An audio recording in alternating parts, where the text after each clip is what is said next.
Graça e paz. Amém. Queridos, Miqueias está vivo. Miqueias está vivo. E Miqueias mora em Brasília. E eu não estou falando do nosso Miqueias da nossa igreja. Miqueias está vivo e Miqueias mora em Brasília. Por que eu estou dizendo isso, irmãos? Essa igreja tem se proposto a estudar os profetas menores. E nós chegamos no livro do profeta Miqueias. E ele trata de temas, e a Bíblia é fascinante por causa disso, não só porque ela é a verdade, mas pela atualidade das Escrituras. Eu posso fazer algumas perguntas para vocês, aqui por exemplo. Miqueias está vivo, e Miqueias mora em Brasília. E eu posso provar por quê. No nosso tempo, aqui em Brasília, vocês já ouviram falar de corrupção? Ou não tem em Brasília corrupção? Políticos corruptos, tem em Brasília? Teve gente que falou, não. Eu quero morar nessa Brasília. Brasília, então, tem políticos corruptos, não tem? Brasília tem juízes corruptos? Teve gente que na igreja protestante falou, Nossa Senhora. Ave Maria. Tem juízes corruptos em Brasília? Temos políticos corruptos, temos juízes corruptos. Nós temos pastores corruptos em Brasília? Queridos, nós temos crentes corruptos em Brasília? Nós temos famílias destruídas em Brasília? Miqueias está vivo. E Miqueias mora em Brasília. Nós vamos passar por alguns versículos para a gente tentar convencer o que a gente está conversando aqui. Esse cenário em que Miqueias, um tempo em que Deus, normalmente quando Deus se levanta, é para fazer coisa boa. O livro do profeta Miqueias diz que Deus se levantou. E quando Deus ficou de pé, foi monte derretendo do lado dele. Porque ele não só viu corrupção, viu desobediência nessas esferas que eu estou te falando, mas dentro da igreja, que é o assunto de Deus. O assunto de Deus é a igreja de Deus. Quando essa esculhambação chega na igreja, Deus fica de pé. Os montes derretem. E ele entra para ter um assunto sério com a igreja dele. O livro de Miqueias pinta esse cenário e dessa palavra, dessa intervenção de Deus na história. Eu vou ler alguns versinhos, vamos juntos, abre sua Bíblia aí, Miqueias. Se é um livro que você acha pouco, você vai para o Novo Testamento e vai ver políticos corruptos sendo descrito aqui. Disse eu, ouvi agora vós, cabeças de Jacó, e vós, os chefes da casa de Israel. Não é a vós outros que pertence saber o juízo, fazer o certo, a justiça. Os que aborreceis o bem e amais o mal, subverteram a cena. Inverteram. Os que aborreceis o bem e amais o mal. E deles arrancais a pele e a carne de cima dos seus ossos. Que comeis a carne do meu povo e lhes arrancais a pele. E lhes esmiuçais os ossos e os repartis como para a panela, e como a carne no meio do caldeirão. A cena que Miqueias pinta aqui é de políticos que deveriam fazer o bem para o povo, que eles estão praticamente praticando canibalismo com o povo. Está arrancando tudo do povo para encher as panelas deles. Isso acontece no Brasil, irmãos. Políticos corruptos, quando deveriam fazer o bem, e eles fazem o mal para o povo.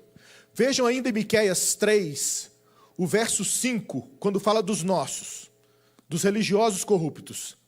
Miqueias 3:5, assim diz o Senhor acerca dos profetas, que fazem errar o meu povo e que clamam paz, quando tenho que mastigar, mas apregoam guerra santa contra aqueles que nada lhes metem na boca. Para piorar, é quando o conluio mistura tudo. Político, judiciário, com político e com crente. Tudo misturado. Liderança religiosa, tudo misturado, para maquinar o mal. E a gente vê isso em Miqueias 3, olha o versinho 11. Ainda em Miqueias 3, onde vocês estão, o verso 11. Os seus cabeças dão as sentenças, juízes, dão as sentenças por suborno. Os seus sacerdotes ensinam por interesse. E os seus profetas adivinham por dinheiro. E ainda se encostam ao Senhor, dizendo, não está o Senhor no meio de nós? Nem o mal nos sobrevirá. Crime organizado, queridos. Crime organizado. Se juntaram para poder fazer o mal, todas as esferas, todos os lugares. Aí a gente pensa que o último reduto é a família. Será que as famílias se livraram desse caos? Olha o que diz. Vamos lá para o capítulo 7 agora de Miqueias. Miqueias 7, a gente lê mais 3 versinhos. Miqueias 7, do versinho 5, 2 versinhos. Miqueias 7, o verso 5 e 6. Não creais no amigo, nem confieis no companheiro. Guarda a porta de tua boca aquele que reclina sobre o teu peito. Atenção, porque o filho despreza o pai. A filha se levanta contra a mãe. A nora contra a sogra. E os inimigos do homem são os da sua própria casa. Isso acontece nas nossas famílias, queridos? Miqueias está vivo. Miqueias está vivo e mora em Brasília. No meio do caos, o meu desafio com vocês aqui nessa noite é a gente perceber o Deus que intervém. Quando está caos, e Deus tem um interesse por mim e por você, Deus se levanta. O Deus que intervém. A pergunta é, como o nosso Deus intervém? O Deus que intervém no meio disso tudo, que é a hora que acaba as esperanças. Não tem mais solução. Está tudo contaminado. Não tem jeito. O Deus que intervém. O Deus que intervém, ele intervém em primeiro lugar com a sua palavra. Com a sua palavra. E a gente vai ler um versículo que está misturado dessa descrição do mal, lá no capítulo 3 de Miqueias. Queria que vocês voltassem para lá, porque a gente está tentando, nesses encontros, expor o livro todo. Então, por isso a gente está passeando em alguns versos. Miqueias, capítulo 3, o verso 8. No meio de todo esse mal descrito, aparece o verso 8. Miqueias 3, 8. Como que Deus intervém? Deus intervém com a sua palavra. Essa é a primeira lição. O Deus que intervém, intervém com a sua palavra. Olha o que diz Miqueias 3, 8.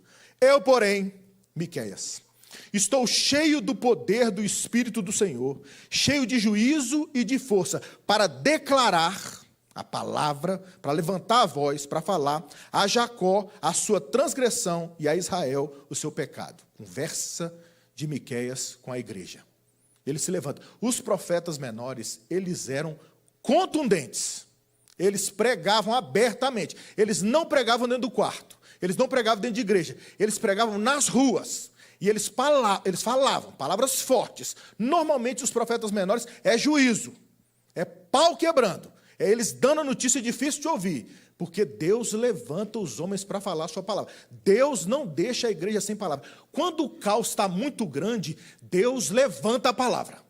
E bota alguém como boca dele para falar alguma coisa para o meu e para o seu ouvido. Então, se você enfrenta um caos como esse, ou em algumas áreas dessa da sua vida, pensa na sua vida, normalmente um jeito de Deus intervir é através da palavra. Ele decidiu falar através da palavra. Então, se nessa noite não foi uma coincidência, mas uma providência, você cai num culto como esse, é porque Deus te ama e Ele tem uma palavra para você. Porque quando Deus fala, é porque Ele intervém. Ele decidiu falar. E aqui ele levanta Miqueias para declarar isso. Miqueias, então, o grito dele aqui, no meio do caos, ele diz, eu, porém. Ele não está misturado com essa bagunça. Ele é diferente. Deus sempre deixa um remanescente fiel. No meio daquele caos dos profetas, dos sacerdotes, ele levanta um dele e fala, não! E esse aqui vai ser boca minha. Eu, porém, ele é diferente. Eu já contei para vocês essa história. Numa das minhas viagens missionárias, eu fui funcionário público há alguns anos, Deus me chamou e eu virei missionário numa missão que cuida de missionários. Eu sou missionário de missionários. Uma dessas viagens missionárias que eu fui, ao interior da Amazônia, a gente fazia uma viagem de 6 horas de voadeira, que é uma pequena embarcação, até um entroncamento no Rio Negro, num dos rios lá. A gente começou pelo Rio Negro, mas eu me esqueci o nome do pequeno rio que a gente pegou. E a gente dormia no entroncamento, onde vivia um missionário ali, um médico missionário, dentro de uma base que os jesuítas fizeram no meio da mata. Os jesuítas construíram um convento de freiras, que construíram também uma escola para que indígenas da região pudessem ser educados ali, como era a abordagem dos jesuítas do passado. Esse convento ainda existe, o nosso missionário ainda estava lá, na época ele era médico, esse era o gancho para a gente plantar ele ali, ele era médico lá e ele fazia missões a partir dali entre os indígenas. Esse missionário tinha um filho. À época, não tinha ainda a segunda filha, ele tinha um filho. E o filho dele, então, tinha que estudar nessa escola de freiras. E na escola de freiras, eles rezavam. Os católicos não oram, eles rezam. E uma das rezas que eles fazem é o Pai Nosso. O crente pode orar o Pai Nosso? Pode responder, irmão. Pode, pode. Mas eles também rezavam a Ave Maria. E aí o Samuel, que tinha a língua presa, ele não rezava a Ave Maria na hora da Ave Maria. E os índiozinhos, colegas dele de escola, um dia um deles abordou o Samuel e falou: Samuca, por que você não reza a Ave Maria? E o Samuca, 7 anos de idade, respondeu: porque eu sou diferente. Eu, porém, Miqueias, no meio dessa esculhambação, ele diz: eu, porém, cheio do poder do Espírito Santo, eu vou declarar contra. Queridos, enquanto muita gente está correndo do país e não enfrenta o caos que nós estamos lutando aqui, Deus separa a gente para ficar no país, para pregar o Evangelho. Porque a solução, o jeito de Deus intervir é sempre a palavra.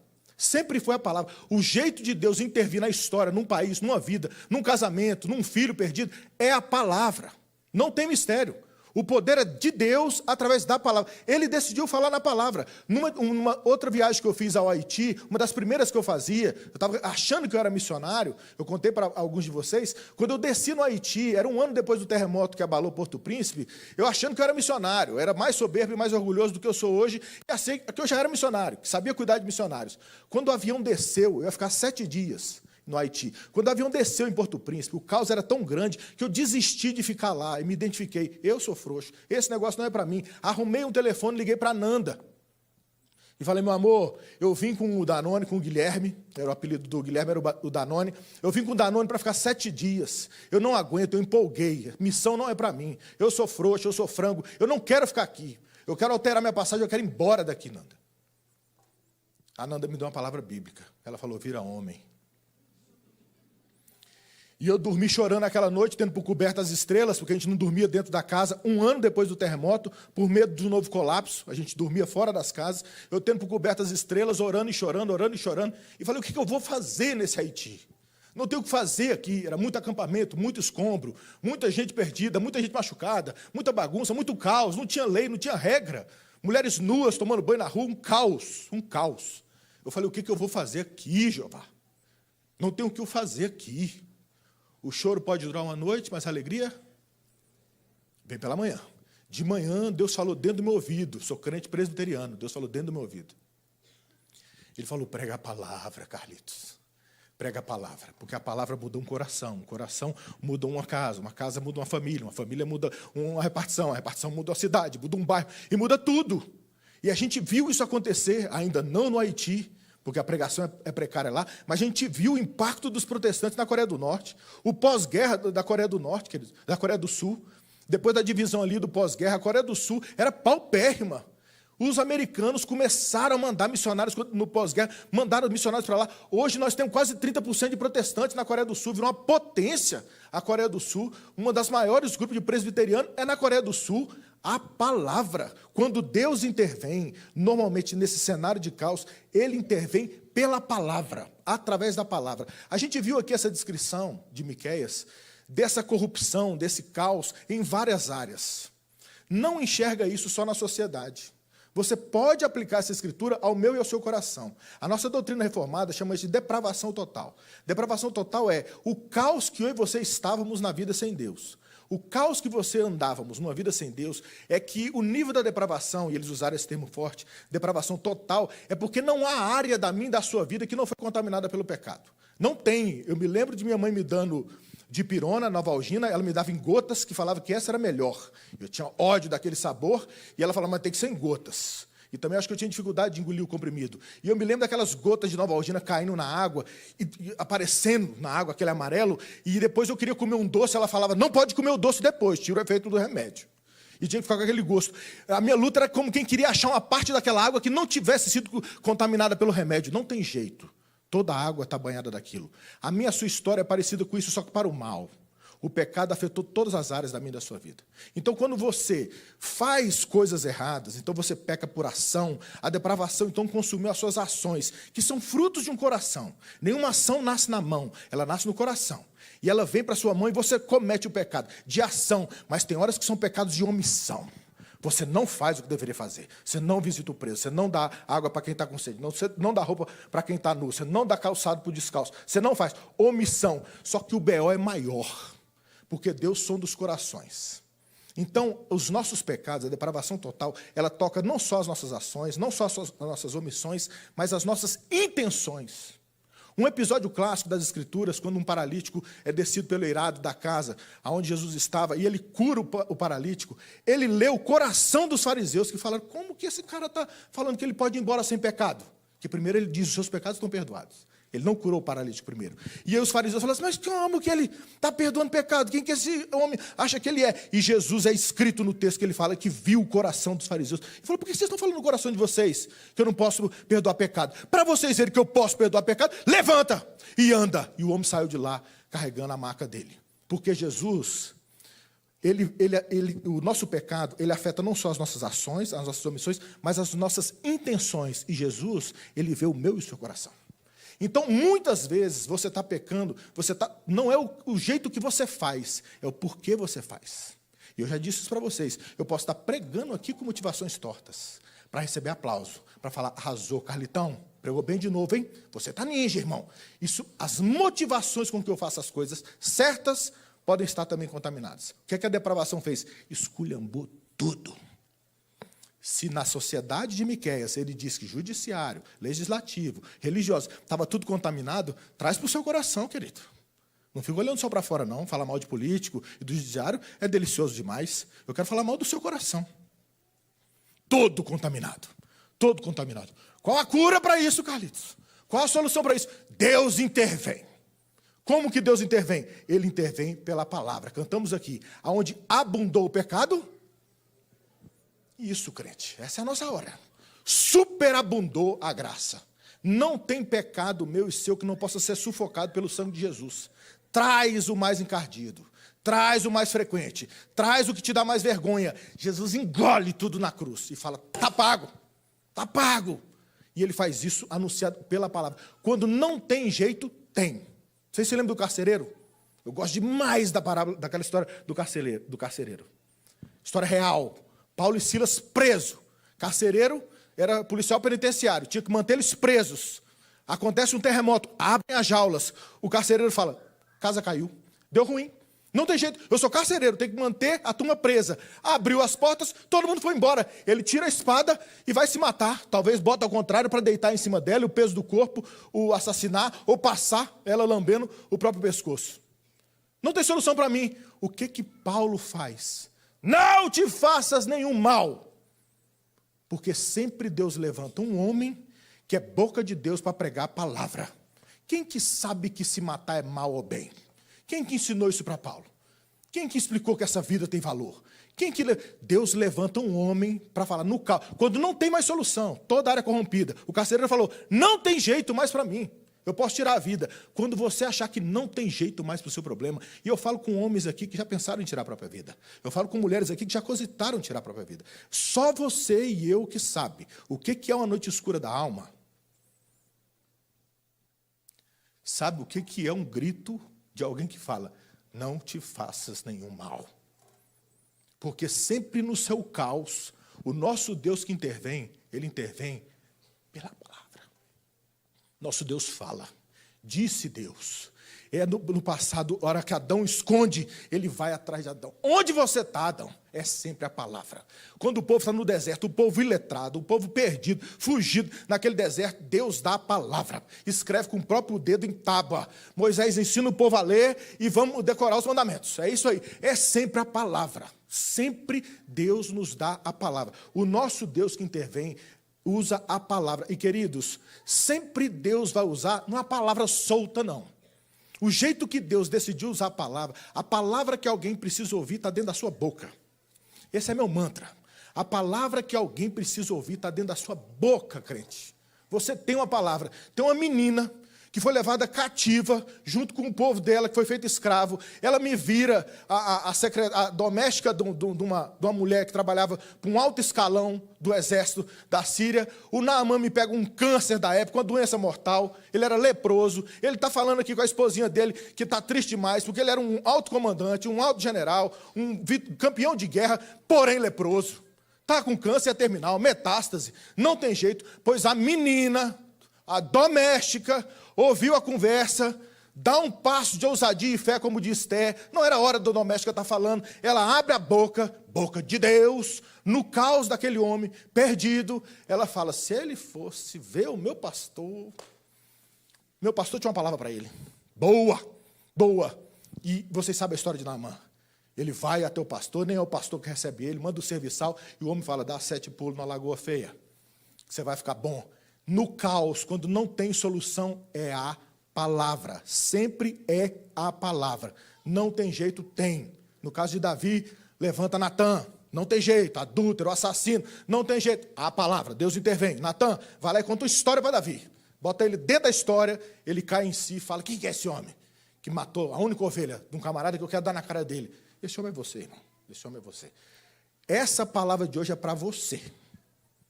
É para mim e para você.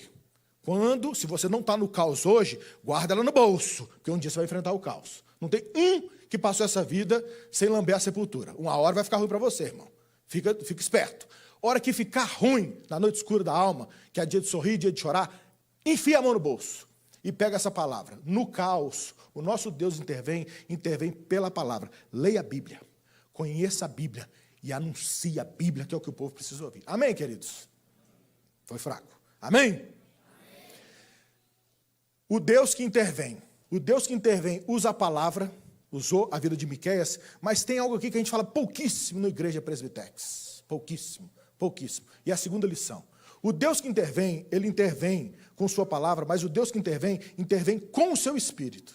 Com o seu Espírito. Ainda no verso 8, capítulo 3, verso 8, que a gente leu, olha o que diz o texto. Leiam todos juntos. Miqueias, capítulo 3, verso 8. Todos.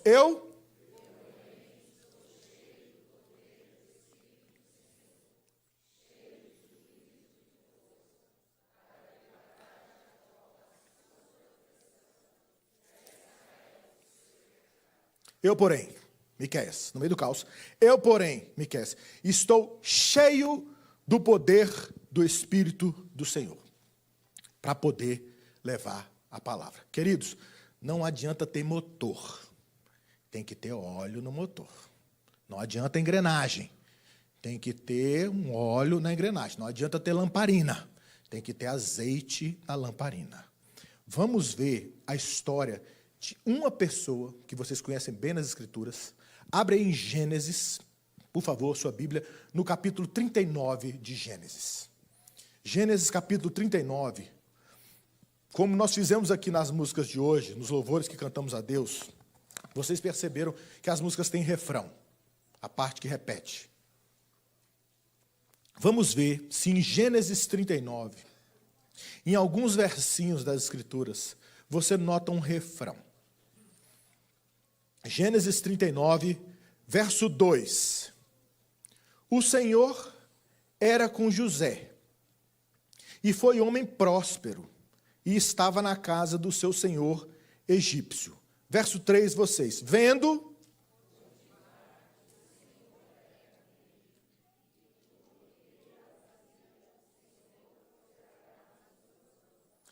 Gênesis 39, 21. O Senhor, porém, era com José, E estendeu sobre ele a sua benignidade, e deu-lhe graça aos olhos do carcereiro mor. Gênesis 39, 23. Vocês,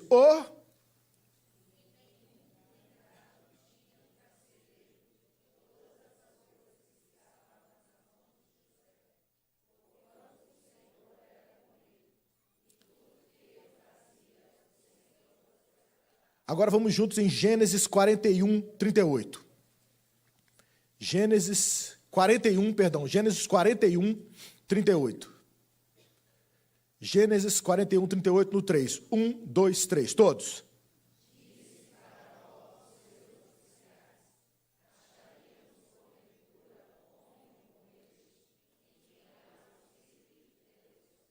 Queridos, o Senhor era com ele. O Senhor era com ele. O Senhor era com ele. Termina em Gênesis 41 dizendo, cheio com o Espírito de Deus. John Knox, o pai do presbiterianismo, ele definia o poder de Deus como a manifestação de um Deus sempre presente. O que é o poder de Deus, segundo John Knox? O poder de Deus é a manifestação de um Deus sempre presente, porque Deus é onipresente. O que é o poder de Deus? A manifestação de um Deus sempre presente. Quando ele age de alguma forma diferente, mas normalmente ele usa derramar do Espírito dele usando as pessoas. Sempre foi uma estratégia de Deus usar as pessoas. Na criação, quando ele cria todas as coisas, ele batiza algumas coisas, dando nome às coisas, como o dia, a noite, vai chamar lua, vai chamar sol, mas de repente ele decide dar autoridade à criação dele, a Adão, e fala, você vai nomear os animais. Então ele dá autoridade a Adão para fazer, mas ele estava dando nome para as coisas, mas ele decidiu dar, e ele decide espalhar dizendo, sede fecundos, enche a terra. É do jeito de Deus, não por mérito nenhum meu e seu, usar pessoas. Por isso ele usou Miqueias. Por isso ele pode usar a mim e a você. Não há mérito em Miqueias, não há mérito em mim e em você. Só que normalmente a estratégia dele é derramar do seu espírito para qualquer coisa. Em Gênesis, quando fala das habilidades, fala que encheu do espírito para poder fazer o artífice lá, que mexia. É sempre o Espírito de Deus, uma unção de Deus para fazer alguma coisa. E ele sempre usou isso nos homens, que ele decidiu usar na história. Uma pessoa que não é cheia do Espírito Santo é uma faca cega. Não tem motivo de Deus te usar. Uma das poucas coisas que eu fazia lá em casa era assistir com a Nanda, no tempo que a gente ia junto, antes de chegarem as crianças, era assistir MasterChef gravado. E uma das coisas que a gente via no MasterChef, programa de culinária, é que de vez por outra a pessoa levantava a mão. E o que era aquilo? Um corte. Facas muito afiadas. A pessoa está acostumada com as facas de casa, cega que dói. E aí, usando a faca muito afiada, cortavam o dedo no programa. Várias vezes. Se você for fazer uma salada, uma carne, um prato, que faca você pegaria na gaveta? A cega ou a amolada?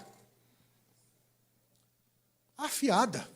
Deus não tem interesse em usar uma faca sem corte.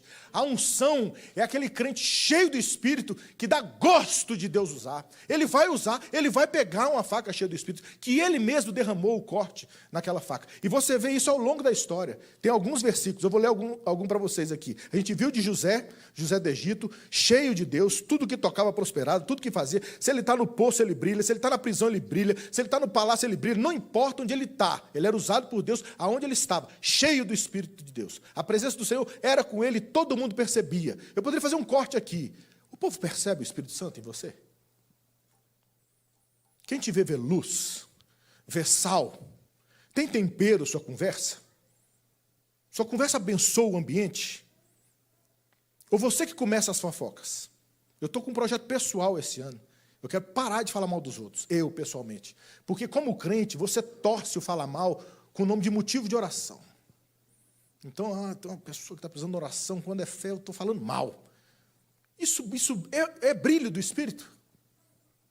Você brilha o Espírito. Vários personagens usados por Deus, está escrito no texto que eles eram cheios do Espírito Santo. A gente viu José. Se você ver, tem um combo aqui de Moisés com Josué, que está escrito assim em Deuteronômio 34, 9. Josué, filho de Num, estava cheio do Espírito de sabedoria, porquanto Moisés impôs sobre ele as mãos. Assim, os filhos de Israel lhe deram ouvidos e fizeram como o Senhor ordenara a Moisés. O Espírito estava cheio. Moisés tem até que Moisés passa para outros 70 homens, se eu não me engano, o Espírito dele, ele passa, como que diz, como quem está transferindo aquela unção Não sei explicar isso, fica para os universitários. E Josué aqui também está dizendo que ele é cheio do Espírito. Agora, há um episódio, por exemplo, de Gideão, que vocês se lembram. Com 3.000 homens, ele podia ir para a batalha. Contra uma nuvem de gafanhotos de um exército que foi descrito assim. Eram tantos o exército dos midianitas que foi descrito como uma nuvem de gafanhotos. Gideão ia lutar contra eles. Ele foi com os 3.000? Não. Foi com 300, para a glória ficar no Deus que envia o Espírito, que ganha qualquer batalha. Cheios do Espírito. O Deus que intervém, ele intervém por sua palavra, mas ele também intervém com seu Espírito. Todo avivamento que derramou sobre esse planeta foi um banho de Espírito caindo em algum lugar. Porque Deus derrama o Espírito. E é o que eu falo, a segunda pessoa da Trindade, o Espírito Santo, é o Deus negligenciado. Porque a gente fala pouco dele e busca pouco essa unção, esse enchimento do Espírito que está escrito no texto. Davi era capaz de ganhar aquela batalha com Golias? Jamais! Mas cheio do Espírito, em nome do Deus vivo, ele ganha qualquer batalha. Pode trazer gigantes, que nem urso nem leão ele fazia sem Deus. O que dirá Golias? A palavra diz, queridos, há um versículo da palavra que diz: não vos embriagueis com o vinho, no qual há dissolução, mas, pensem comigo, Hernandes Dias Lopes diz isso, precisa de muita teologia para eu e você sabermos que ficar bêbado é pecado? Ficar embriagado é pecado? Aí o texto diz, não vos embriagueis com vinho. É pecado, Carlitos? É pecado. O mesmo texto, no mesmo fôlego, diz, não vos embriagueis com vinho, no qual há dissolução, mas enchei-vos do Espírito. Não ser cheio do Espírito é pecado também, irmão? E você, está cheio ou não? É possível ficar cheio ou vazio do Espírito? Está dizendo cheios do Espírito? É possível entristecer o Espírito? É possível deixar o Espírito feliz? Espírito Santo? Uma coisa é uma coisa, outra coisa é outra coisa. Porque esse mesmo Espírito que desceu nesse povo todo para ser usado por Deus como faca cortante, é o mesmo Espírito que desceu sobre eu e você. Mas recebereis poder e sereis minhas testemunhas. Porque o Espírito, quando a pessoa crê no Senhor Jesus, se você escuta uma palavra dessa, e o caos que foi descrito aqui, revela o seu coração, e você se rende nessa noite, e fala, não tem mais jeito do meu jeito. Eu vou me render a esse Jesus. Ele é verdadeiramente Deus, Ele é Salvador. Eu já entendi, Carlitos. Não precisa nem para o segundo ponto. Eu entendi, eu confesso. Eu estou chorando por dentro aqui. Eu não quero mais, eu estou cansado, eu estou sobrecarregado. Eu quero esse Salvador para mim. Eu quero esse Deus que intervém para mim no meu caos. Ele tem que mudar a minha história. Se você creu e aceitou, nesse exato momento, o Espírito Santo te regenerou e você é batizado e selado com o Espírito Santo do Senhor. O crente, na conversão dele, ele recebe o Espírito Santo. Isso é uma coisa.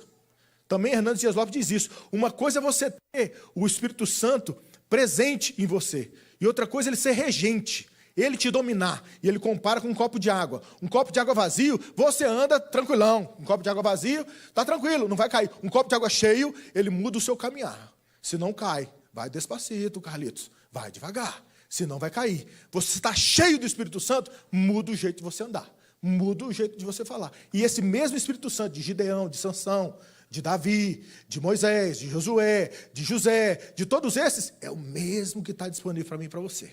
O Espírito Santo vem nos cela dizendo de garantia, de procedência, é meu, de qualidade, um selo de qualidade, é meu e é muito bom, e de inviolabilidade. Ninguém tira mais. Ouvimos hoje de manhã. Quem é de Deus jamais não o será mais de Deus. Uma vez de Deus, para sempre de Deus. Então, se você estava caído, se o pecado tem te envergonhado, confessa, deixa e vem. Porque Deus intervindo com a palavra e banhando o meu e o seu coração com o Espírito Santo. Como que Deus intervém? Ele intervém pela sua palavra, mas ele intervém também através do seu Espírito Santo. Eu, porém, diz Miqueias, cheio do poder do Espírito, aí ele proclamava o Evangelho, confrontando aquele povo. E o último ponto, a gente precisa encerrar. O Deus que intervém, ele intervém com a sua palavra, com o seu Espírito, mas com a sua disciplina, que é um ponto central aqui desse livro, tá? Esse livro aqui, é como eu falei, é quando Deus desce para ter uma disciplina, e ele faz isso como se fosse num cenário de julgamento. O Deus que intervém por sua palavra, intervém pelo seu espírito, e ele intervém com a sua disciplina. Disciplina é uma correção. É um papo reto e direto de Deus comigo e com você. Então ele faz isso. E a cena, os profetas pregavam muito bem, né? Ele pinta como se fosse um tribunal, aqui. Então ele chama no tribunal, todo tribunal tem um júri, o jurado, ele fala, montes e outeiros, montanhas e montes. Vamos supor que aqui embaixo são os montes e a galeria são as montanhas. Vocês são minha testemunha. E fala para os jurados. Para os jurados dar o voto no final. E ele faz o papel de juiz, dizendo, nós vamos julgar aqui esse povo de Deus então, que está vivendo desse jeito, nesse caos. A disciplina começou. Deus intervém pela palavra, usando um homem cheio de espírito, e o cenário que ele pinta aqui é de um julgamento. E todo julgamento, nesse cenário de tribunal, com juiz, com júri, com acusação, com acusado, começa com a denúncia. E aí ele faz a denúncia. E eu preciso que você vá na sua Bíblia agora, mais uma vez em Miqueias. A gente está tentando entender um pouquinho do livro. Então, Miqueias capítulo 6, a gente vai ver agora, porque a promotoria pediu a palavra e vai ler a acusação, vai falar a acusação, uma denúncia. Aí diz lá, Miqueias capítulo 6, olha a denúncia, vamos chamar de acusação, em Miqueias capítulo 6, do verso 3 ao 5. Olha como está escrito. Povo meu, que te tenho feito? E com que te enfadei? Cansei, enchi. Responde-me.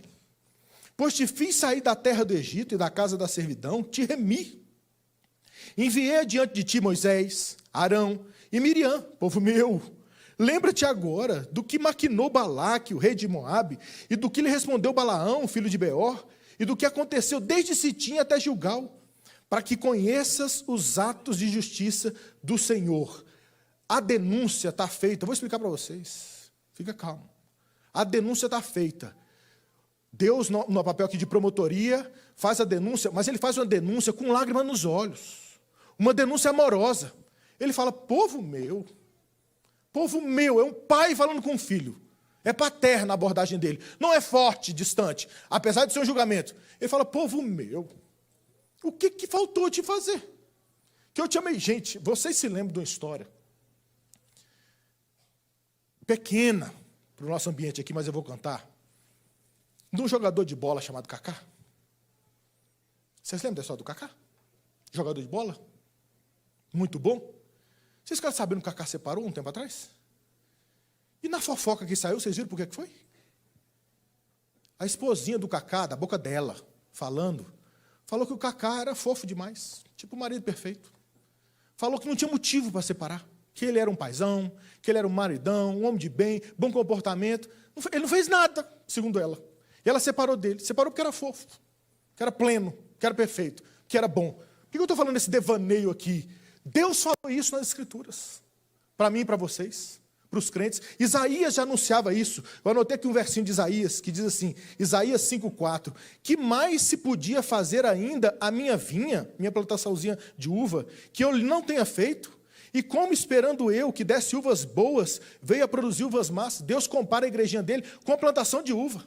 E fala, eu podei, eu reguei, eu cuidei, eu matei os bichos, eu fiquei lá, eu fiz tudo. O que faltou fazer para vocês? Era para dar uva boa, e vocês dão uvas más. O que faltou Deus fazer por mim e por você, que a gente está decidindo pecar contra Deus? A denúncia foi essa. IPG2. O que faltou Deus fazer por mim e por vocês? Por que Deus tendo feito tudo? O nosso Deus que não poupou o próprio filho, por mim e por vocês, por que a gente sai do domingo como esse aqui e vai pecar na segunda-feira amanhã, queridos? Não tem lógica. Não tem lógica. Como que um povo que foi tão amado por Deus como eu e vocês, a gente fica pecando os mesmos pecados, as mesmas fofocas, o mesmo jeito? Volta, Miqueias. Fala com a gente aqui essa noite. O nosso Deus, que faz um papel de vítima aqui, está acusando nesse tom. E ele acusa, se você pegar aqui essa fala desses versinhos que eu falei que ia explicar, ele acusa de 3 coisas. A denúncia pega em 3 áreas. Porque a gente menosprezou a libertação, menosprezou a direção e menosprezou as bênçãos. Menosprezou a libertação porque ele diz, Miqueias 6,4, pois te fiz sair da terra do Egito e da casa da servidão, eu te remi. Ele tirou a gente, nós éramos escravos no Egito, diz o texto. Eu e você não tinha jeito de não pecar. Nós éramos escravos do pecado. Eu contava agora no almoço de domingo que eu encontrei um brasileiro numa conferência nos Estados Unidos que eu estava, nós fomos orar junto, e eu estou lá no meio dos Estados Unidos, numa cidade pequena, numa conferência de aconselhamento bíblico, uma neve que Deus dava, no meio do nada eu encontro um brasileiro. Louvado seja Deus. Parei de falar com o americano, só queria falar com o brasileiro. No final, virei melhor amigo, né? Porque você fica 4 dias com o brasileiro, você é melhor amigo dele, no meio daqueles gringos. Fui orar com ele. E eu comecei a chorar, porque eu falava, como que Deus, uma conversa dessa só acontece, eu só encontro esse cara aqui, em Lafayette, em Indiana, porque primeiro o Senhor encontrou ele, onde ele estava, perdido para lá, e encontrou a mim, perdido para cá. Eu não tinha assunto em Lafayette, em conferência de aconselhamento bíblico, não, irmão. Uma época dessa eu não estava em conferência de aconselhamento bíblico, não. É porque ele me tirou. Eu não preciso pecar mais. Eu só pecava. Não tinha como não pecar. Ele me tirou da casa da servidão, é porque eu não sou escravo do pecado mais. Ele mudou a sua história. Você não precisa ficar pecando mais. Ele te libertou, e eu estou pisando na janta. Deus prepara um jantar para mim, tira o pé da minha janta, Deus está falando. Eu te libertei. Você está menosprezando a minha libertação. Eu dei meu filho para te tirar do Egito, e você está com saudade de cebola e de alho do Egito. Você está falando em voltar para o Egito, que o povo falou isso. Não era melhor a gente voltar? Você quer voltar para o Egito? É porque Deus é fofo. Eu ia perguntar, você está louca, igreja? Você está louco? Você não sabe o que você está falando, voltar para o Egito? Você só pode estar doido. Não tem essa opção. Menosprezar a libertação. Não só menosprezar a libertação, mas menosprezar a direção. Porque ele fala que levantou, enviei adiante de ti Moisés, Arão e Miriam. Ele levantou líderes para guiar o povo. Para essa igreja aqui, nunca faltou liderança bíblica. Nunca faltou. Tira eu da história, que eu sirvo como presbítero aqui. Me tira da história. Nunca faltou liderança bíblica nessa igreja desde que eu cheguei aqui. Eu ainda me acho recém-convertido, mas esses dias caiu a ficha que já tem mais de 20 anos que eu sou crente. Não dá para falar mais que eu sou recém-convertido. Nunca faltou liderança bíblica aqui nessa igreja. E para o povo também não. Nunca faltou alguém dizendo, é por aqui.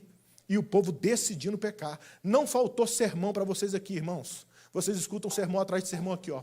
Quem vem do escuta aqui no domingo, então, vem de manhã e vem de noite. É palavra boa, é palavra boa. Deliberadamente a gente decide pecar segunda-feira. Deliberadamente. O Deus desceu. O julgamento está posto e a acusação é menosprezar minha libertação, menosprezar minha direção. Levanta o homem pastor aqui, esses homens, esse nosso aqui agora que podia estar jogando bola e ser rico, que era bom jogador de bola. Deus tira o cara desse caminho de ser jogador de bola e ser rico, faz do homem pastor. O cara é nosso pastor, está pregando aqui, a gente despreza essa liderança. Que mané pastor Robinho, que mané pastor Orlando, que mané Rônio. Eu quero é pecar. E decide pecar. Deus está falando, o julgamento chegou, cara pálida. O julgamento chegou. Deus desceu, o monte está derretendo e o julgamento começou. Agora o meu negócio é sério com vocês. Vocês menosprezaram a libertação, vocês menosprezaram a minha direção, liderança que eu pus, e vocês menosprezaram as bênçãos. Porque ele termina dizendo aqui dessa história. Lembra agora o que maquinou Balaque, rei de Moabe, do que lhe respondeu Balaão?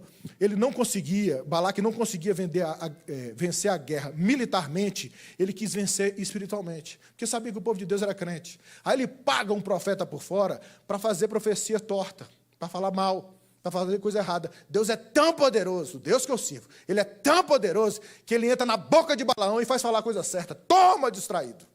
O nosso Deus faz isso. Pegaram José e intentaram o mal contra ele. Você lê em Gênesis 50, 20. Vocês intentaram o mal contra mim. Toma! Deus transformou o mal em bem. Meteram o meu Jesus numa cruz, querendo acabar com tudo. Toma! Ele fez da cruz a grande salvação do seu povo. Porque esse é o tipo de bênção que o nosso Deus dá. Como que eu e você a gente menospreza as bênçãos de Deus? Um Deus que fez isso por nós. Ele fala também de Sitim e de Gilgal. Sitim foi a primeira cidade quando começou a peregrinação, e Gilgal foi a última antes de entrar na terra prometida. Sempre dentro da bênção, da saída até a entrada, Salmo 121. Ele sempre com a gente. Faltou bênção de Deus na sua vida, irmão? Basta respirar. Não faltou. Você está aqui. Deus está cuidando de você desde o início. Você era substância informe dentro do coração, e seus dias estavam todos escritos na cabeça de Deus. Ele já sabia do seu nariz, ele já sabia da sua casa, ele já sabia desse seu filho, ele já sabia do seu casamento, só que ele está aqui. O Deus que intervém com disciplina, me chamando e te chamando. Acorda, tu que dorme. Acorda. O nosso Deus está chamando a gente para um papo reto.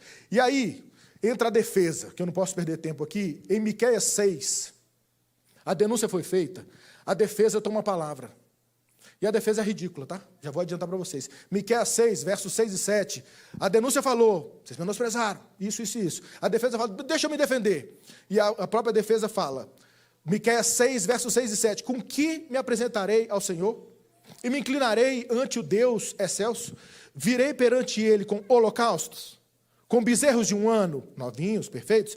Agradar-se-á o Senhor de milhares de carneiros, muitos carneiros? De 10.000 ribeiros de azeite, bota litros de azeite.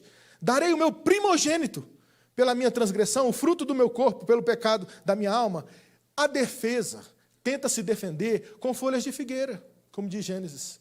Deixa que eu uso a ritualidade a favor de eu calar esse Deus que está nervoso comigo. Então Deus vai me dar um sabão, vai ficar bravo comigo. Então eu vou tentar resolver. O senhor não fala de holocausto na Bíblia toda? E se eu fizer holocausto? Então, com ritualidade, você vir para culto, você, reunião de oração, você dá todo o seu dízimo, vir em todos os cultos, por ritualidade, Deus vê o coração, irmão. Não adianta, por fora tá bonito, se por dentro está oco. O mesmo holocausto aqui, ele não quer holocausto. Não é sobre o holocausto, é sobre o coração. Ele quer tudo. É melhor obedecer do que sacrificar. Aí aqui ele fala não só da ritualidade, mas da quantidade. A minha cara e a cara de vocês. Eu venho em todos os cultos. Eu leio toda a Bíblia. Eu ajudo todos os vizinhos. Eu vou fazer muito. Então, muitos carneiros, milhares de carneiros. Aí o senhor cala a boca? Isso te acaba? Você botar muito carneiro? E se eu derramar ribeiros de azeite? Traz mais um tonel de azeite. Aí eu sufoco o senhor, ou afogo o senhor no azeite? Aí está pago? Com quantidade. Você não cala a boca de Deus com ritualidade, nem com quantidade. Você não paga. Não tem como fazer isso. Aí teve uma obscenidade aqui, porque o camarada pirou. E falou, e se eu der o meu primogênito? E se eu der um filho meu, igual os outros, os perdidos lá, que fazem uns cultos esquisitos para os deuses falsos dele? E se eu matar o meu filho e der para o senhor, meu filho? Aí, cala a boca, Deus. Aí está pago? Está tranquilo? Não é assim. Não é assim. Nosso Deus não se compra com um menino. Se você juntar milhares de carneiros e todos os nossos filhos aqui, não dá um Jesus, irmão. Pode trazer os meninos mais fofos, mais rosa, mais bochechudo de vocês, não paga. Todos os bezerros, todos os carneiros do passado, nenhum deles se compara ao nosso Salvador. E Hebreus deixa bem claro, ele é o Cordeiro de Deus que tira o pecado do mundo. E aí ele faz então, generoso como é, falou da denúncia, a defesa faz essa defesa ridícula aqui. Aí ele decide dar uma palavra de esclarecimento. Vamos encerrar esse julgamento? Uma palavra de esclarecimento. Ele toma a palavra e faz uma palavra de esclarecimento, um desabafo, a instrução. Se tem a denúncia, tem a defesa, aqui tem uma instrução que ele fala o jeito certo. Miqueias 6:8. Miqueias 6:8, coração do livro de Miqueias. Miqueias 6:8. Ele declarou, ó homem, o que é bom? O que é que o Senhor pede de ti? O que é que resolve? Que pratiques a justiça, que ames a misericórdia e andes humildemente com teu Deus. O que é que tem que fazer, então? Já que você quer saber que nessa ritualidade vazia, essa hipocrisia, como é que faz? Ele fala, praticar a justiça, amar a misericórdia e caminhar humildemente. Eita, então é isso. Então é isso, igrejinha. Louvado seja Deus.